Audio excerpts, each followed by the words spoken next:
Hey everyone, Nubkeks here. They have just released a brand new update to the PTR for Chains of Domination, so let us dive in and check out these patch notes together. Let's take a look. So, first of all, we have class changes. Ooh, the spicy stuff. Death Knight, Blood, damage of all spells and abilities increased by 6%. Hang on, so if I go on to Warcraft logs, I'm kind of curious. Let's take a look at this. Let's put this in context, yeah? So if we go into statistics for Castle Nathria, damage, DPS, no. Let's go for tanks. Well, there you go. So Blood is quite a bit behind. So that makes a whole lot of sense to me. That seems great. Okay, cool. Next up then, we have Hunter. Survival getting a lot of buffs. Raptor Strike damage up by 15%. That's their main spender. Kill Command damage increased by 15%. That's their builder. Mongoose Bite, which replaces Raptor Strike, likewise buffed. And Flanking Strike, which I actually off the top of my head don't remember what that does, I will be honest. But that has also been buffed. If we go into DPS, I think Survival is pretty low. They're third lowest overall. Now obviously that includes some sort of padding on bosses and stuff like that. But I think this is a worthwhile buff. It's pretty great. You guys know, for me, I suggested in one of my recent videos an entire rework to how they could really change up Survival. And a lot of you guys thought it was a great idea. I was talking about making it a tank spec. So if you want to see my thoughts on that, then go check that out. But I think, hey, obviously that's not going to happen during this expansion, if it ever does happen. So them getting some buffs is great, because Survival just doesn't get much play in PvE. So that's really nice to see. For their pets, the Mammoth family, Trample is now instant cast, was a 6-second channel. Okay, I honestly don't know what that does. That sounds good, though.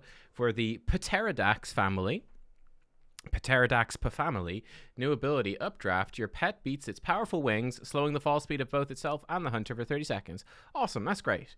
Yeah, great, that's fun. Classic Pterodax pets and Pandaria Python pets are now larger in size. These are the changes we want to see happen. Let's go.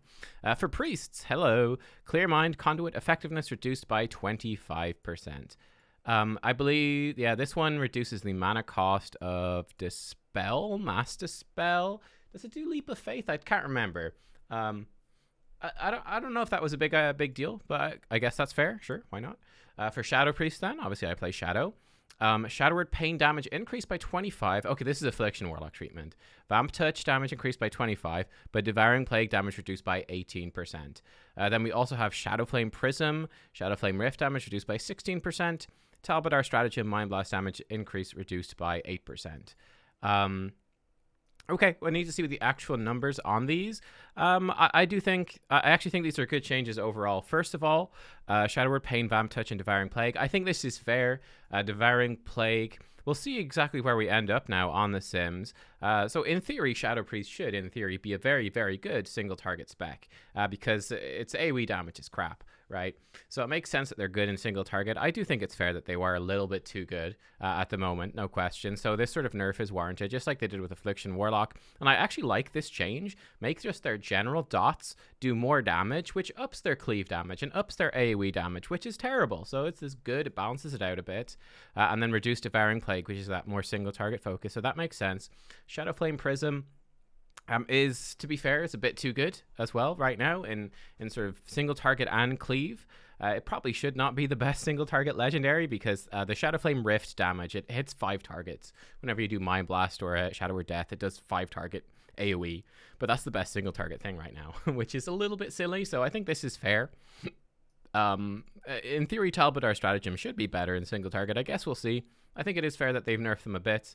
There you go. Cool. For Warlock, Dark Pact's additional Absorb Shields has been increased by 316%, was 216%. Okay. Excessively large numbers. What I want to know is, why is it not 300%? Why are they like, you know what, 300 is just not enough. It's not enough. 316. Now we're talking. Like, what about 320? Like, no. 320 is way too much. You crazy? 316. That's the number. Let's go. For Affliction, Corruption damage increased by 15%. Okay, cool. So upping the dots even more. Seed of Corruption damage increased by 25%. And again, this is the dot that's easy to apply and quick to apply in AoE. So again, I think these are great changes, helping out Affliction with that stuff. Sort of sustained AoE and getting that AoE damage going. Dark Caller is no longer a talent. It's now learned baseline of 58. Oh, okay. So Dark Caller was a talent for them, which reduced the cooldown of their Summon Dark Glare from 3 minutes to 2 minutes. Having a 2-minute Summon Dark Glare makes it sort of line up naturally better with a lot of... I mean, you guys know 3-minute CDs are very, very long. 2 minutes feels more appropriate, generally speaking. So that's now just baseline. That is cool. I think that's really nice. Shadow Embrace is no longer learned at level 58. Is now a talent option, so swapping those around. Okay. So Shadow Embrace was where when you hit targets with Shadow Bolts, or when you drain Soul, which is the talents that replace the Shadow Bolts, it would stack up Shadow Embrace, which basically increases the damage that you do to the target by a good chunk. I don't like, was it like 4% per stack for like 12% total? I actually don't know the exact numbers. I feel like it was something around that. They had already changed Shadow Embrace on the PTR, where on the live servers for Castle Nathria, etc., you were able to stack Shadow Embrace on multiple targets. They'd already changed it to only apply to one target, which I think is a better thing overall, because it's a lot more manageable, and it's a lot more intuitive when it's only on the one target. It makes sense. I think it's actually fine that it is a talent. I actually think that's okay. Yeah. Interesting. And just general upping their AoE damage. Okay, new Conduit, Withering Bolt, Shadow Bolt, or also the issue with Shadow Embrace was it made Drain Soul really good, instead it made Shadow Bolt really bad, so that sort of brings a bit more balance there to that level 15 talent row, which is quite an interesting row. Anyway, back to this. Conduit, Withering Bolt, Shadow Bolt, or Drain Soul do 33% more damage per damage over time effect on your target. That seems very strong. That also has... particular synergy with Necrolord, for example, which could be interesting. Necrolord, Decimating Bolt, of course, is a 45-second cooldown, but that ups the damage that your Shadow Bolt or Drain Soul would do to your target. So this could potentially be good for some single target stuff. Cold Embrace is gone. Now, I don't know what this was, but these seem like, I think, good tweaks to Affliction. I think Affliction was looking fairly rough. After the nerfs, they seem to be nerfed quite a bit from that first PTR build, so we'll see where this leaves them. I'll be curious to hear from people that main Affliction. For Warrior then, for Arms, Mortal Strike damage increased by 10% in non-PvP, Deep Wounds damage increased by 10% in non-PvP, over damage power increased by 10% just everywhere, Execute damage increased by 10%. This does not apply to Condemn. Okay, for Protection, Execute damage increased by 10% does not apply to Condemn for all of those Venthyr Protection Warriors. Okay, so lots of nice buffs for Arms. I think that's good. They had definitely... I think at the start of the tier, I think even Arms is a bit preferred going into Castle Nathria. Certainly now, at the moment, at the end of Castle Nathria, Fury is really pulled ahead. So I think that's good. Yeah, you can see Arms. They're way down there, so they definitely need some love. So that's cool. Covenants, new Covenant campaigns. Let me know. I have not been doing these because... I don't know, to me, they seem like just story stuff, and I'd rather save that for when the game goes live. So I haven't been doing the Covenant campaigns on the PTR, but if you guys really want to see it, let me know. I'm not even sure what sort of content I'd make about it, though. But we'll see. Conduits changing to a new Covenant now refills your available Conduit energy. Yes. Okay, Conduit energy is shit. It's shit. It should not be there. Yeah, it should not be there. I've hated it since day one. I just think it's kind of a waste. It's a cool little graphic and everything, but it's just kind of annoying. It gets in the way. This is a great change, though. It was very, very frustrating because I obviously experienced this myself, where I changed Covenant and then went, oh, I have these 3 new Soulbind trees. They all need to be filled up, and I just don't have enough energy. I just... physically cannot fill these in. It's going to take me, 2 weeks to actually fill in my conduit trees. This is crazy. So yeah, that's a good change. I'm glad they changed it. So that's good. Dungeon Raid. Oh, April 29th. Wait, what? April 29th. Is that today?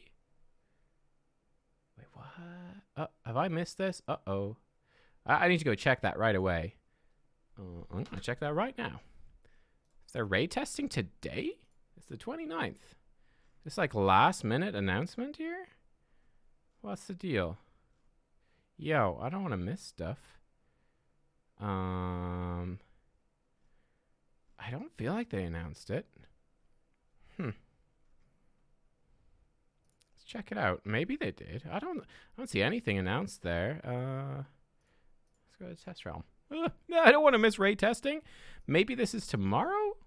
And then this is the next day, maybe based off American time zones. I don't know. Anyway, we've got more bosses to test. I'll go check that out. Weird. New optional reagent. Crafter's Mark.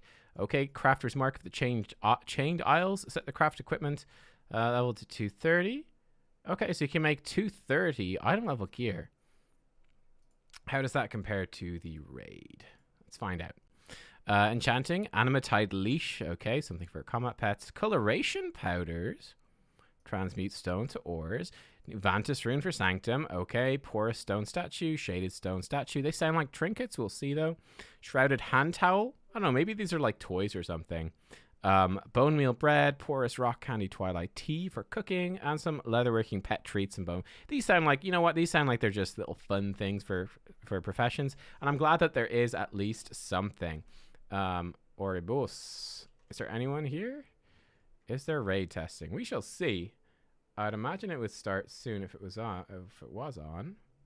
I'm not sure if it is going to be on. We'll see. We'll keep an eye on it. We'll keep an eye. I'm not going to bed yet. No, sir. Okay. For PvP, we have some changes again. I don't really know anything about PvP, so I'll leave it to you guys pretty much to read that for yourself. I could say something maybe about Priest, but there's no Priest changes here. Oh, that's an interesting one. Mana Break has been removed. Ooh, Mana Break is the PvP talent where they would put like a circle under you that would explode after a couple of seconds and drain your mana. I remember actually seeing a PvP tournament where I think they were running 2 Havoc Demon Hunters and they were just trying to mana break all of the mana off the enemy healer, and that was how they won. So that's kind of crazy. That's gone. There you go. There you go. New rune carving powers for Druid. Cool. New legendary currency Soul Cinders available for doing Torghast 9 to 12. In the... Oh, something crazy is happening here. Okay, he's on his bear. Okay. I'm keeping an eye. The Maw Quarthia Visitor dailies have been added. Okay. Maw Assaults have been added. And this is April 28th, but it's the 29th. I think they're a day late. Maw Assaults, new ones. Cool. I'll check those out. New Tormentors of Torghast. Excellent. Again, I already did videos covering these things, so check them out if you want to see. And new Treasures in Quarthia and Desmateron. Okay. I was really hoping there would be treasures. It's the City of Secrets, after all. So that will be pretty fun. I hope that will be good. Torghast changes. Here we go. Total number of floors per run is now 5 with 6. That's great. Shorter runs, yes. Obviously, I did a video talking about the changes I'd like to see for Torghast, and I suggested a much more extensive rework. But part of it was certainly that we could have shorter runs. They're a little bit too long. I think this is a great change. The Tower Crew will now be terrorizing players in the Sanctum of Domination, and there's no longer a death counter barrier for continuing your run, so you don't run out of deaths. Bosses no longer regenerate health after they've defeated you. Oh, so you could just... It's like you will kill them. You will kill them. You know, just whittle away a bit at a time. It's fine. New scoring system. This is what it's about, though. You are now scored based on performance after successfully completing a run. At the end of the run, your score will be ranked and you will be awarded with Tower Knowledge, which can be spent at the Box of Many Things to acquire permanent perks and grow stronger, which will allow you to combat the enemies in Torghast even quicker. Play efficiently to become Anima Empowered, earning bonus score for how long you are empowered during your run and a bonus to your movement speed and haste. Yes, yes, yes, yes, yes. This is one of the big things I called out because I said, you know, on my Druid, Torghast is really fun because Druid is fast and I'm zipping around the place and it's great. And then I go in on my Priest and I go, I am a wheelchair. I have no movement. This fucking sucks. So I think this is great. Getting movement speed and haste and getting empowered to just enable you to fly through those levels. It's something they do in Diablo. You know, you smash urns in Diablo and you get a speed buff, right? So I think that's great. New layers. 4 new and more challenging layers have been introduced. Okay, again, this is not the way I wanted to see it done. This is kind of a more simple and straightforward way, but okay. Layers are now unlocked by reaching a specific rating in the previous layers run. And again, I think that is actually kind of fun, that in order to unlock the next stage, you have to like, whatever, 3 or... I think it's 4 stars specifically, 4 out of 5 stars maybe, the layer that you're currently on. So again, that makes a lot of sense. And, you know, a lot of other games do stuff like this too. You know, you have to get a certain score to unlock the next levels. I think that makes sense. New bonus floor, Adamant Vaults. Brave adventurers who make their way through layers 9 to 12 efficiently will now be given the option to, to enter the Adamant Vaults, a new floor in Torghast. There they will be challenged against the new creatures. and traps that lie within for a chance at even greater rewards. That sounds cool. It sounds like it's a single floor. Vaults sounds like there's lots of cool stuff. So, hey, you get a really good score. You can choose to go in and just do this big loot floor from the sounds of it, which sounds fantastic. Torments have been reworked, and there's new blessings as well. Looks like it's fairly minimal here, but this is what they say. Starting at layer 4, torments are applied to increase the challenge of the run. Now, these have been very reworked, so we'll take a look at them, obviously, on the PTR. Probably tomorrow. It doesn't look like there's raid testing. Wait. Okay, no, I don't see anything happening here. We'll see. But yeah, so there's going to be all these different torments which have different effects. Now, they're much more varied. They're more like Mythic Plus affixes. So that's sort of a new thing that they're putting in. They are selected per wing per day. Per wing per day. And of course, as I said, the existing torments, the ones that are in Torghast right now, they are gone. I think some of them have been worked into this, but then yeah, other ones are gone. So yeah, it looks kind of interesting, and it's nice that it changes every single day. So it's not like fucking Stormwind Mage District in the Visions of N'Zoth, where you go, oh, this week is whatever, Leaden Foot. Well, this week is shit. The whole week fucking sucks. No, this is per day. So, hey, if there's crap torments one day, that's okay. Come back the next day and you have another chance to go in. There'll be new torments. So you can just, yeah, take the day off and avoid those ones. I think that's great. Or again, you could just, mix up your runs instead of having to go in and do the same thing on 3 different characters. Like, let's say you're like me, you've got 3 max level characters. Just do the Torghast runs on 3 different days and have a different experience. I think it's fine. Blessings then. Through Tower Knowledge, you can unlock blessings that will provide bonuses to your run.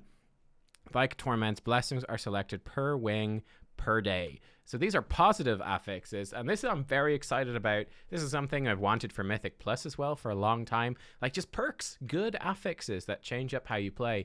Affixes, they don't always have to be bad. We can have good ones that make cool things happen, and it's fun and powerful. So that is exciting too. Personally, I am actually genuinely very, very excited for these changes to Torghast. I think pretty much all of this stuff sounds great. So I'm really looking forward to diving in and testing it out, seeing how the score system works. And yeah, I'll hopefully be getting this content to you real quick. I mean, let's actually go check it right now.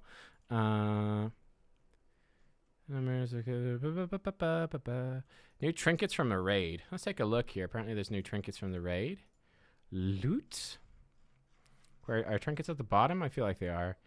Titanic Ocular Gland. When your health is above 50%, you're judged worthy, increasing your highest stat by 583. When your health is low, you're judged unworthy, decreasing your highest. Whoa, what? Oh, shit. Spend 2 seconds gazing into the orb, tormenting yourself to gain greater insight into the patterns of reality. Increase your mastery by 583 at the cost of some health. Now, 239 is very low. Cool. There's some fun stuff there. There's some fun stuff there. I'll hover over all of them. You can pause the video and take a look if you want. Yeah, but we looked at these and this one.